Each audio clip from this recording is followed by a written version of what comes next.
Good morning and welcome to this session at the Greenwich Economic Forum on inclusion as a global investment imperative. A firm that invests in economic inclusion and the transition to a global low-carbon economy. I'm also the author of Powering Prosperity, a book which outlines an investment-led roadmap for achieving social equity, global sustainability, and community rejuvenation. In this session, we're going to focus on what I believe is one of the biggest questions of our time, and that is how to close the racial wealth gap in societies across the world. In the US, the Black population in particular has long suffered from injustices that have locked it out of investment in its communities. But this is a global problem. For example, the same story is playing out in Afro-Caribbean, South Asian, and Middle Eastern communities in Europe. Any attempt to heal these divisions in society must begin with humanity and a spirit of inclusion. Of course, we need to invest in infrastructure, health, and education of minority communities, as well as investing in talented minority entrepreneurs and fund managers. But we need to go further. We need to drive change in awareness and attitudes. And to achieve this goal, we'll require a coalition of different forms of capital. Social capital from the world of philanthropy and social investing, financial capital from the private sector, and influential capital from the world of arts, entertainment, and sports, which has the power to embed change into our cultural consciousness. On our panel today, we're privileged to have champions of change representing all three forms of capital here. To talk about the role of social capital, we have Dr. Marcus Hunter and Janae Queen Nazari. Dr. Hunter is professor of sociology and the chair at the Department of African American Studies at UCLA. He's also a celebrated author, and his commentary on Black urban life and inequality has been featured in the Washington Post and New York Times. Janae Queen Nazari is the Chief Strategy Officer of Living Cities, an NGO that harnesses the collective power of multi-billion-dollar foundations, as well as numerous financial institutions and local governments, all in the pursuit of closing the racial income and wealth gap in American cities. Representing financial capital, we hope to have Melissa Bradley, a professor at the McDonough School of Business at Georgetown University, where she teaches impact investing and social entrepreneurship. Melissa is the co-founder of the venture-backed platform Eureka, whose mission is to democratize economic opportunity by empowering entrepreneurs with the know-how to grow small to medium-sized businesses. And from the world of influential capital, we have Willie Prophet Stiggers, an activist and music executive.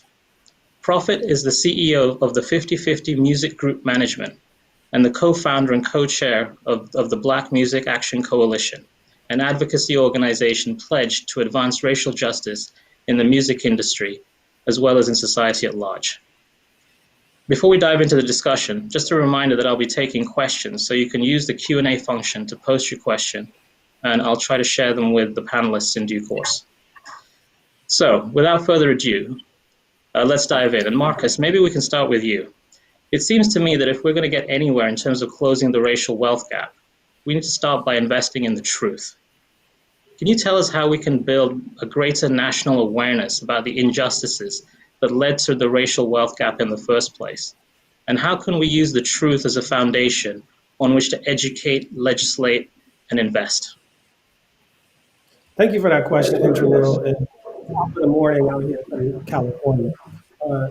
On the idea of the truth, the important part is to remember that the truth must be documented and that the truth is our way to heal. So you want to document to heal and also document and heal, because the healing process itself should be documented. Now the question becomes where, how, and why do you document it? I think the first thing is to emphasize national effort at the government level that I've been working on with Congresswoman Barbara Lee to create a Truth, Racial Healing, and Transformation Commission. This is going alongside local efforts such as in Asheville, North Carolina, where Reparations and Truth and Reconciliation that we see in Philadelphia and many other places. The idea really is to create what I think not only as truth commissions where people have testimonies and archives and things like that, but to also archive that truth in order to promote a racial and cultural healing. And so in that legislative effort, I refer to that as an arch. Arch of Truth, an archive for racial cultural healing that will be located nationally, but also to think about how we can get those going at the local level.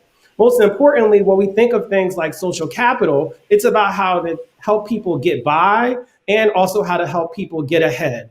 So getting by then is also about reimagining what we think about as investing in Black people. So I've been working with the Breathe Me Revolution on creating a Black America refund because truthfully speaking, on the matter of truth, when we look at Black history or American history more generally, what we see is the failed experience of being a Black American. Therefore, my argument often is not that we simply need to defund institutions, but instead acknowledge the truth that Black America is owed a refund. And if you reimagine the refund as an investment strategy, then what we're talking about, for example, is debt relief. One way to help people get ahead is to actually just wipe out their debt. For the experience of most Black people, you're always already in debt before you get started. I often refer to that as the mobility blues. I remember getting into college and being so excited that I got into Columbia University. And the first thing I got in the mail was, oh, can we get a $500 deposit on your room? And I thought to myself, okay, so I am formerly homeless. Where is this $500 coming from? That is the beginning of the kind of pyramid scheme of mobility as a Black person. So you're paying into a system where you're being overly surveilled and underfunded, underserved. And I think when we start to think about Black America as being owed a refund, and also as thinking about debt relief for Black people as a new way to invest in Black futures, then we're moving closer to making sure that social capital is not only accessible, but that is being distributed according to historical facts and also a truth that is set around healing us all culturally and racially. Thank you for that, Marcus. Now, let's say we build this foundation of truth. We'll still need to overcome a series of structural barriers to inclusion, like the segregation of Black communities and cutting them off from quality housing, education, healthcare, and jobs, and the generational wealth gap that prices Black people, as you just pointed out, Marcus, out of higher education in many cases. Just turning to you, Janae, can you talk about how you see social capital and potentially financial capital playing a key role in addressing some of these issues? Yeah, thank you. Well, first of all, I just build upon what Marcus said. Financially, we need to see it as an investment, period. And I think that one of the things that social capital can do is sort of close some of the gaps in terms of how we understand where those investments need to be driven and to whom and how. And so once you build on the foundation of truth, you give people an opportunity to practice. And we must remember that people make up the systems and do the work to keep them functioning as they do. And so if we're looking at our system and we're looking at our nation and we say we want truth, healing, reconciliation, well-being, wealth, health, then we need to sort of connect social capital, financial capital, influential capital with the truth and the reckoning from our past. And so like some of it is just, we got to own it. I often tell folks that there's no such thing as a broken system. We sort of go about it in terms of changing policies and practices. Those things are necessary, but it's both and. What about the people? What about the work that we have to do as people? And I think in the philanthropy space, that is a message that we can carry. That is work that we can do. Those are investments that we can make. In philanthropy, we can test out some of these hypotheses or some of these big bets and design proof points so that they can be taken up in the marketplace, while the marketplace is also shifting and pivoting to invest in people, to invest in a healed and a reconciled country. So, those are some of the things that are necessary. It's not enough to just talk about, closing racial income and wealth gaps without being willing to do the work, to spend the money, to be in relationship, to take the risk, to leverage resources. So it's people, it's processes, it's systems, all working together with some truth, grounded in truth. Janae, can you talk about some of the initiatives that you've been working on at Living Cities and where you've seen some of the impact, where that could come from? What are the kind of things that we could be pushing forward, whether it's through philanthropy or commercial initiatives? Yeah, absolutely. So one of the things we're doing at Living Cities is what we call a year of reckoning. And we have a cohort of 6 cities, and they're literally going through a curriculum of it called Undoing Racism. So if they understand the history of racism and how government had played a role in creating the barriers that exist, then they, in their role, because they have power, they have positions, can undo those things. And so we have seen we've seen some examples where government and local leaders supported basic income pilots. So in, I think it's Mississippi, Melissa, you'll know that, where they were giving mothers $1,000 a month to be supported. That they were better off. That was good. You know, people say just give the people money, and everybody freaks out. No, no, no, no, no. There's a pilot there. There's a pilot happening in Stockton and in other places where just basic needs are being met. We're also seeing in cities how government and businesses are rerouting their procurement dollars and their procurement spend. Procurement dollars are great ways for businesses to start and scale their businesses. But when you look at sort of what the requirements are to get started, it can be cumbersome and keep certain groups out. You've got prime contractors, and they have all the relationships, all the networks, all the resources, all the lawyers, all the, just like go down the list to get started, to get the $2 billion from the city of New Orleans, who had a lot of rebuilding to do post Katrina. The folks who were getting those resources were people who didn't even live in the city of New Orleans. And then you saw an indicator where you had 51% of Black men who were able to work were out of work. And so local folks got together and they shut that down. And they started to work to make sure that those folks got started businesses, got jobs. They streamlined their services and resources and approaches so that more local folks could actually benefit from the rebuild of Katrina, and no longer would the indicators across education, health, entrepreneurship look the same pre-Katrina anymore. So those are just a few examples of what's happening in places. And that's on. I'm sorry, I'm taking up. Let me add one more piece. That's on the government side and in cities and with communities, and that's sort of the interplay of government, business, and community leaders. But let me make a quick note about the private equity and venture capital side. One of the other things we are doing, my colleague and I, Demetra Duckett, and then Melissa Bradley, who's here, we have co-founded this group called Builders and Benefactors, and it's a group of mostly Black, but BIPOC, Black, Indigenous, and other people of color, private equity and venture capitalists who don't get a full and fair chance to participate.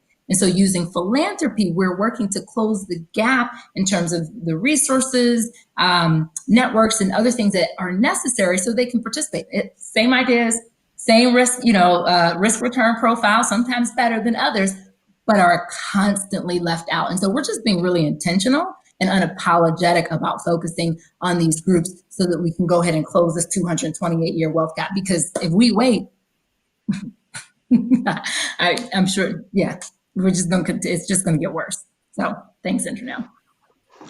Melissa, if we can turn to you now, you have a great deal of experience in sustainable investing. Can you tell us about some of the investment opportunities or investment strategies you see, whereby private capital, financial capital can generate attractive returns while still having a significant impact on this issue of closing the racial wealth gap? Yeah, thank you. It's good to be amongst such greatness on this panel. So thank you for having me. I think there's a couple of things. One, despite the statistics that talk about our communities, which oftentimes are not fully reflective of what is there in terms of wealth and economic prosperity, we find that in our portfolios, African American business owners, particularly women, outperform their white male peers consistently. It is oftentimes not at the same dollar amount because they're not getting the same type of investment, but we are seeing tremendous growth within the various sectors that we serve. So from a trend perspective, I think anything in the B2C space is going through the roof, and in part because there has been a plethora of new funds that have come online who are willing to come down capitalization in terms of seed funding. So a lot of entrepreneurs who normally would not have been able to get to market as quickly, you have folks like Next Gen Venture Partners, you have City Ventures, you have others who have now stepped up and said, we're going to fill that seed gap. I would also say you have a lot of angel investors who've now come into the fray saying, I want to better understand what does it mean to invest in entrepreneurs of color, and more importantly, what does it mean to invest in non-tech businesses? I think it's important to note that just under 20% 90% of all Black businesses are tech companies. So as all these new funds come to the market, we have to understand there's still a gap that has to be met in terms of the plethora of tech companies, but there is a ton of entrepreneurs in health, beauty, hair care, wellness, et cetera, that luckily a lot of these distribution outlets like Target and others are saying, hey, we need to have more products on the shelf. So from a impact perspective, I think any B2C business and this investing in minority business enterprises going through the roof with a wider capital stack available to them, new capital stacks available to them in terms of equity and revenue-based financing and royalties, so lots of options, and an opportunity for B2C markets to get into these outlets that typically have been put aside. I think there's also a rise in two areas that we as people of color are traditionally impacted by, which is financial services and health. So there's been a dramatic increase I've seen over the past couple of months of Black entrepreneurs, particularly again, Black women, leading health or health tech companies, recognizing this huge void. Once again, the amplified inefficiencies in the healthcare market has created a market opportunity for our entrepreneurs to show up. And then obviously in financial inclusion in particular, as there has been this plethora of fintech companies, again, not a lot of money trickling to our communities. So you're beginning to see a lot more financial inclusion platforms, from what we saw Sean Puffy Combs do a while ago to try to bridge that gap of PPP. But again, this pandemic and the challenges with stimulus has surfaced yet another market opportunity for financial services to be a place that Black entrepreneurs who have been inventing now can find that capital to be able to grow. Thank you, Melissa. Can you talk about some of the newer industries, such as the green revolution, in terms of renewable energy and other industrial sectors, which also need to take root in the U.S. and where the U.S. can take a leadership role? Where do you see Black entrepreneurs playing a role in these sectors, and what can we do through sustainable investing to support those sectors? So I think, let me take a step back on the sector piece. So I used to actually be a fellow at CAP and Center for American Progress. And one of the issues that we did under the Obama administration was trying to get more financing into sustainable.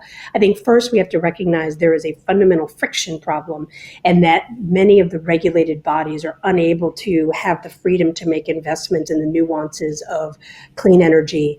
For example, under prior registration that still consists, unfortunately, that it was easier for American investors to invest in Asian or European green infrastructure than it was in the United States, in part because of regulation around what counted as CRA, in part of how do you book it as a bank, and then I think also just having products available, it was greater outside. So there were some fundamental systemic challenges that I hope get addressed ultimately in terms of how regulators look at the investment of banks, how they're coded, how they're not penalized, what are the asset requirements, et cetera. So I do think it will increase, but it's going to take some time. So there's a policy lever. I think from a supply or demand lever, if you consider the entrepreneurs in demand, I have to say there's not a lot. There's not a lot of Black entrepreneurs that have come into this space, in part because it is a very much capital intensive business. I think we're beginning to see more and more. Having worked at Green for All many years ago, we saw a lot of folks trying to come up in this space in Oakland and the surrounding areas. But again, these things are not inexpensive. It is a huge hurdle, which is unfortunate because I think the E in ESG is just going to continue to grow. I think, again, this pandemic has just shown the inefficiencies that exist in the market. If we look ahead and we actually get to a new administration, I think there are certainly lots more tax credits and incentives that will enable green investment. That my hope is the green investment coupled with, if Biden is finally installed, the whole Biden plan for Black America, there is a caveat in there that talks about investing in green entrepreneurs that happen to be Black and brown because they best know their communities. And I certainly hope that translates to the Native American communities for sure, as many of their lands have been robbed as other infrastructure plays have come in. So I'm optimistic, but I want to be mindful that would probably come mostly from an investment banker perspective. Banks need some regulatory change to reduce the friction for them to make those kind of investments right now. Let's turn to you, Prophet. You work a lot with influencers, and it's always amazing to me how, notwithstanding the many barriers that they face, many of our cultural icons in entertainment, music, and sport, are Black or people of color. and they somehow break through and really control in many ways the cultural dialogue. Can you tell us a little bit about what some of these influencers are doing to advance the cause of closing the racial wealth gap, and what can we do to support them? Yes, thanks, Engineer, for having me. Thank everyone that's on this panel. It's always awesome to see brilliant Black minds, especially the females, have an opportunity to speak and have the floor, and then to do it with such authority and conviction. I just want to applaud you guys. And Dr. Marcus is a colleague of ours and worked with us very closely. Always happy for his genius to be a part of the conversation.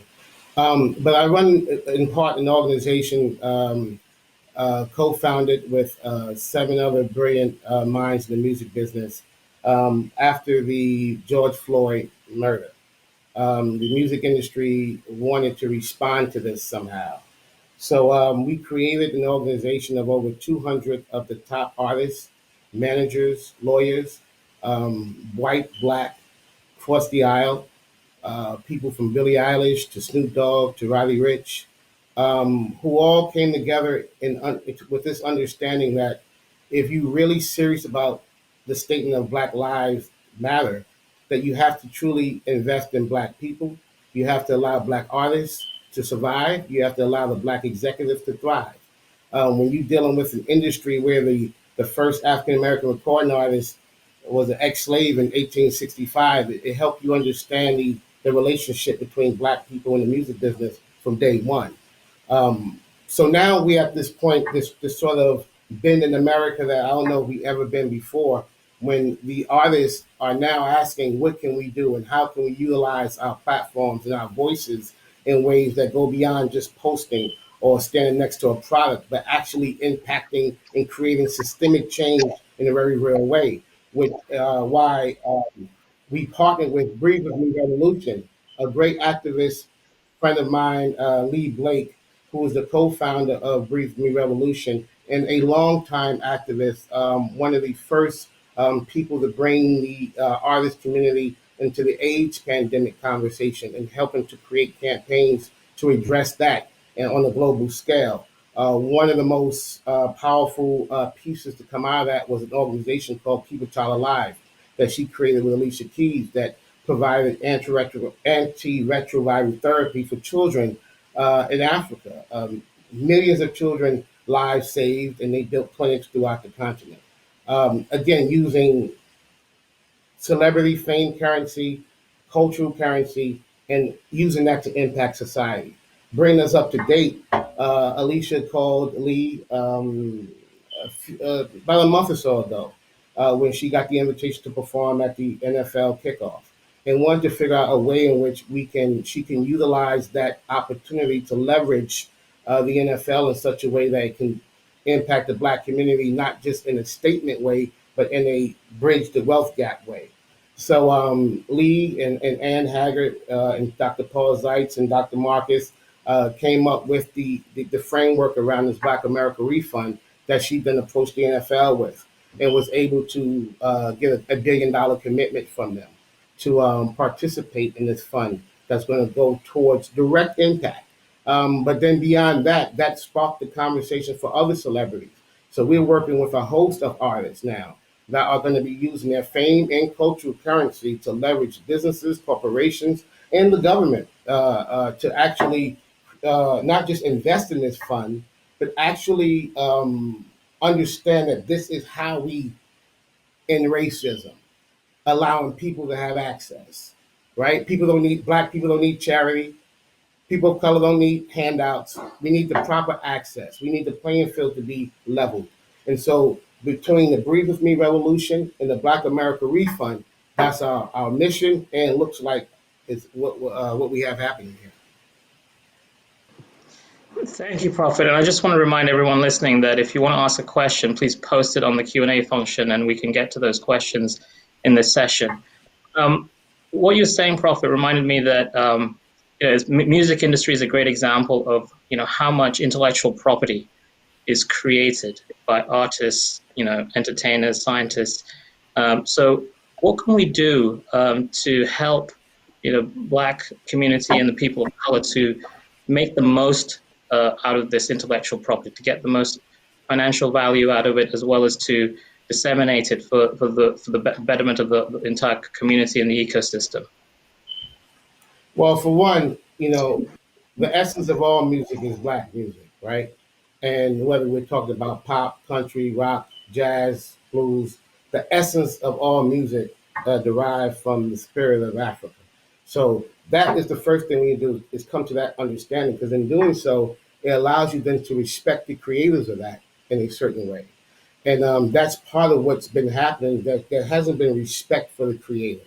So you have Black artists that have contributed to the cultural experience of this world, and they have not reaped the benefits from it. Their children do not reap the benefits from it. Their grandchildren do not reap the benefits from it. And part of that is because we don't have access to the capital. So then you go and auction off your IP, you auction off your talent, you auction off your cultural capital to the highest bidder. Not even the highest bidder. Sometimes it's whoever's in the room, because the idea is you have to feed yourself, you have to feed your family. And so part of what we can do is understand and respect the creators of the culture, and then allow the access to the capital so they can invest in their own ideas, their own inventions, their own talent, their own music, without having to go to other places to do so, where they're going to be robbed, their culture is going to be exploited, and they're going to walk away with nothing, which has been the experience of Black artists in this country. So we need to allow the Black creators to be respected, and then have access to the capital.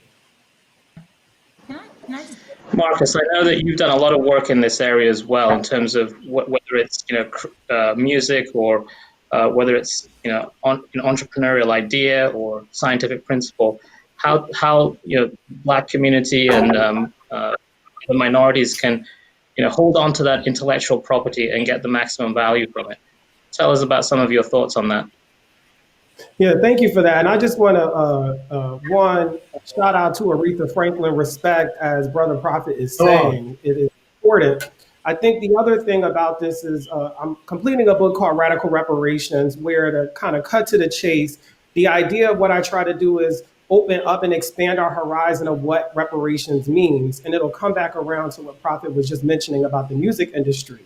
But I imagine America as a mansion with many rooms, many floors, many houses. But if any person were to come in, whether they be a citizen or immigrant, what they would find is loads of laundry, piles of laundry everywhere. Dirty laundry, very dirty laundry. Okay, flies and bad smells and everything. And those piles are political reparations, intellectual reparations, legal reparations, economic reparations, spatial reparations, social reparations, and spiritual reparations. And why do I say that? I say that in part because we have to get out of a cultural mindset that has fed us a diet that reparations means money-based, economic, pecuniary things only, and not things like what Prophet was just talking about, which is intellectual property. And to paraphrase a lesson from the great life of Prince, we are all slaves until we own our masters. And so I would take it out of just the music industry and over into the academy. It is quite common as a professor to sell off your entire idea for $0.00. We as professors make $0.00 off of our intellectual property. So when you scale up to the music industry, what you wind up seeing is the same kind of exploitation, just at a heightened polarity. So part of what we need to really think about is how can we create a landscape? Again, this is about the mobility blues. If I am a young Black artist, whether I be a scholar or a painter or a musician, I come into the game knowing that I'm going to have to sell myself and exploit myself away before I ever see the light of day of profit.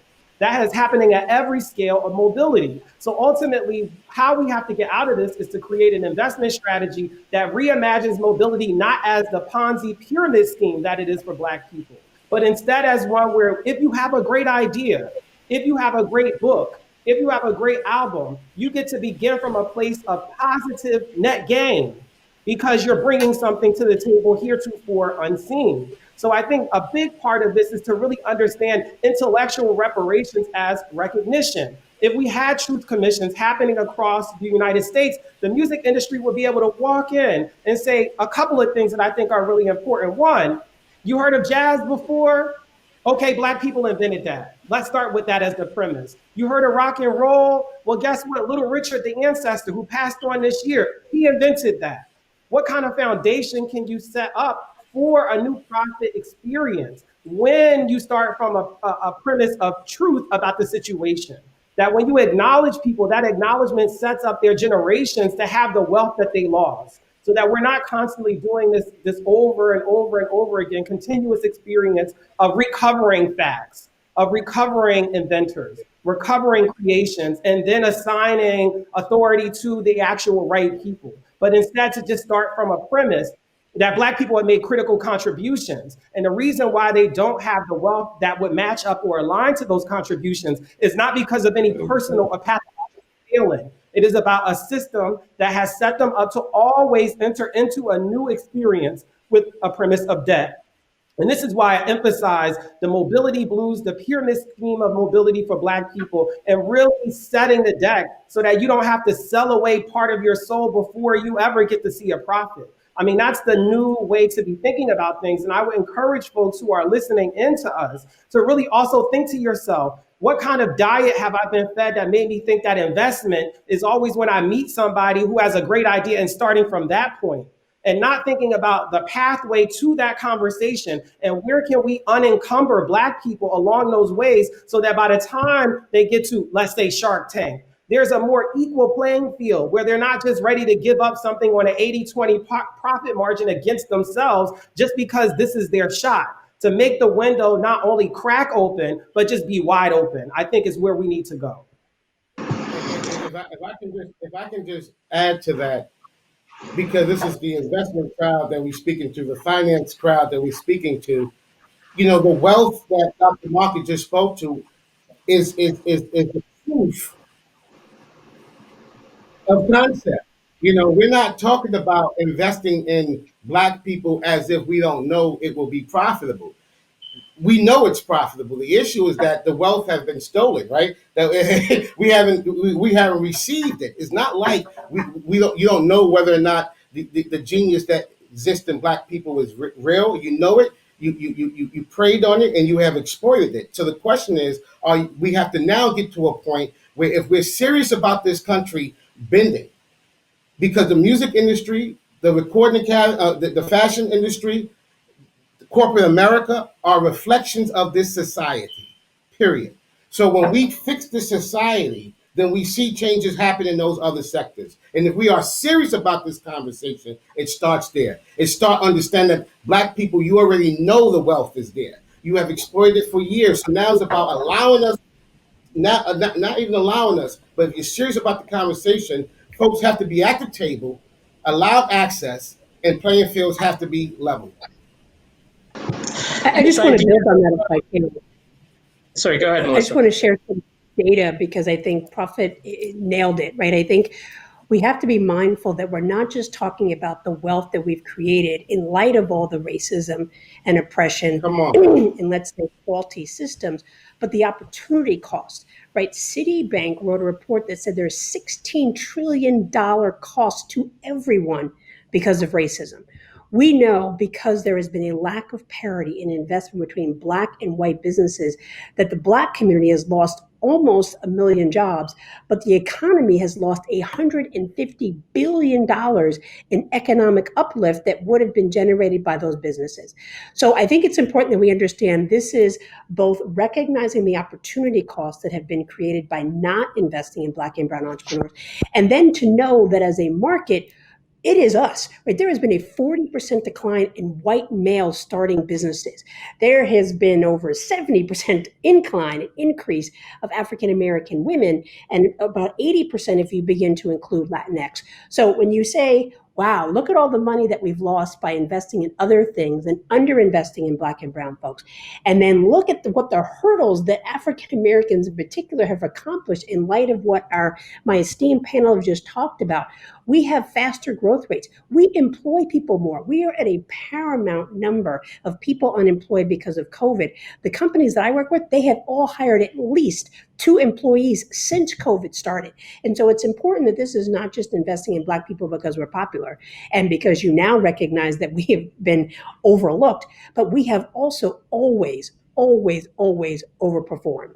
And so as Black people, and I know Janae wants to weigh in, as an asset class, we are probably one of the most risk tolerant groups of people that anyone can that has a multiplier effect because our DNA drives us as a community oriented business, not just a capitalistic one. And we are committed to creating jobs and empowering the health clinic down the street and helping the kids in the neighborhood, which is not what you see, with all due respect, in most white boys with hoodies coming out of Silicon Valley. There is no orientation towards community. So the loss of the multiplier effect for the entire economy, because Black people think beyond ourselves naturally, I think that is a huge opportunity cost.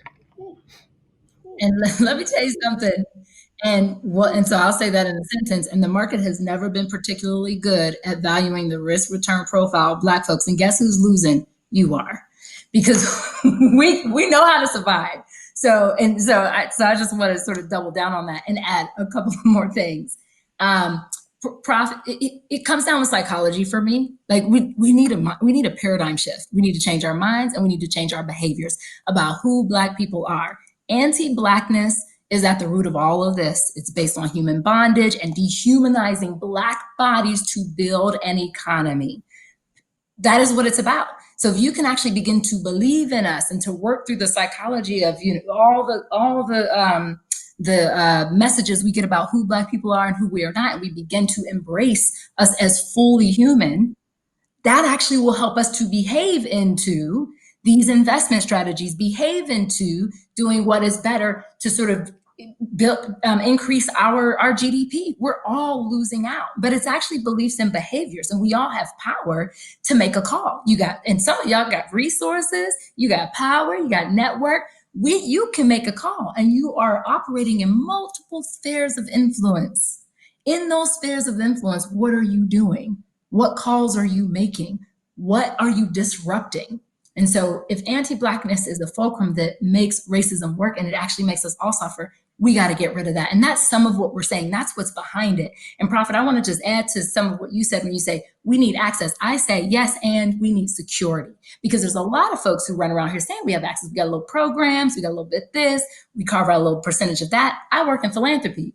Most folks use 5% of their endowment to invest, and it's impact investing. But the other 95% is being invested in the market. So let's stop separating that. Stop separating that. But you have access.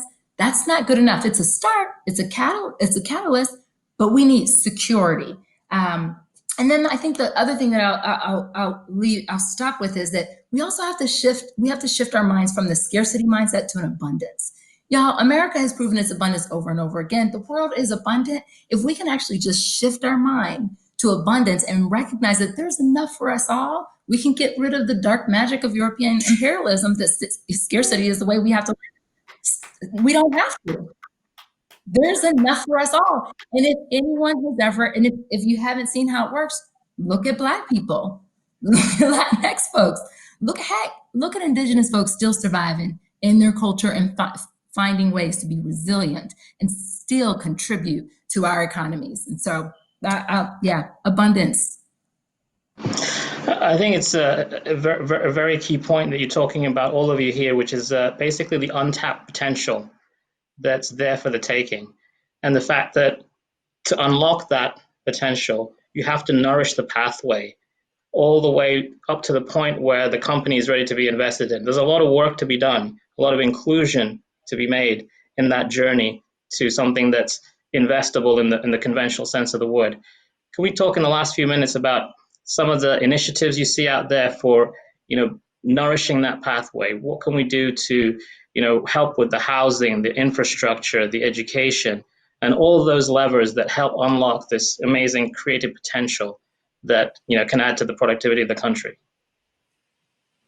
Yeah, I would start with just thinking at the kind of government level. Federally speaking, I started off by talking about working with Congresswoman Barbara Lee on a Truth, Racial Healing, and Transformation Commission.